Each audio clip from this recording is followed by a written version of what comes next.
So Frank, 2024 was a busy year, and it looks like the momentum is carried into 2025. It certainly has. We had 3.5 million square feet of leasing activity in the month of January. Not too shabby, considering that surpassed the typical average leasing volume over the last decade, and even surpassed the average monthly volume in 2024. If we were able to multiply this over the course of the next year, we would crack north of 40 million square feet of activity. Wow. Yeah, wow. But January is not usually a foreshadowing for the rest of the year, and this was really helped by some massive deals. You had the Knitwell Group with their renewal expansion at 7 Times Square. You had Meyer Brown at 1221 Avenue of the Americas with their renewal expansion. A&E renewed at 227 East 45th, and it didn't hurt with those two large leases at 30 Hudson Yards from Stone Peak and Visa. So not bad, and availability continued to tighten. We're at the lowest level of availability since not March 2020, but March 2021. So still very impressive. Oh, interesting.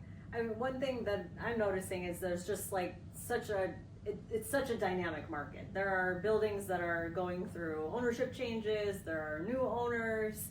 There are buildings being converted. There's tenants buying buildings. There are so many changes happening all across Manhattan that it's interesting to track. Yeah.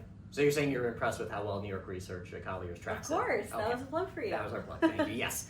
I completely agree. I mean, as if Manhattan office, that market was not complex before, it continues to be just as complex.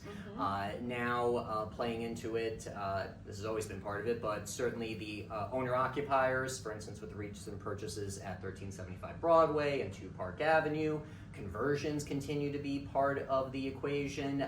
You had almost 1 million square feet of space come off the market this month related to the planned conversions of 767 3rd Avenue and 5 Times Square. So yes, it is. It's never been a homogeneous market, and there is such a complex narrative. It keeps us quite busy. Well, the other thing that I get asked is, are the return to office mandates increasing activity? Or how are the return to office mandates changing the level of activity? Which I know is a hard question to answer, which I've asked you many times, but what I am seeing, I think, is that a lot of tenants are relocating rather than renewing. Yeah, absolutely.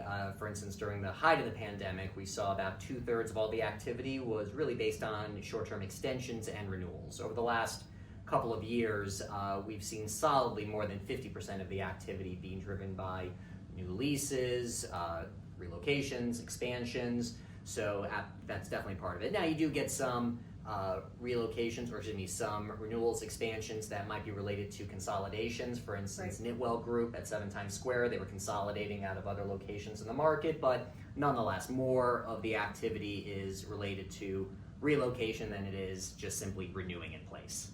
Well, it'll be interesting to see what the rest of the year has in store. So thank you. Can't wait.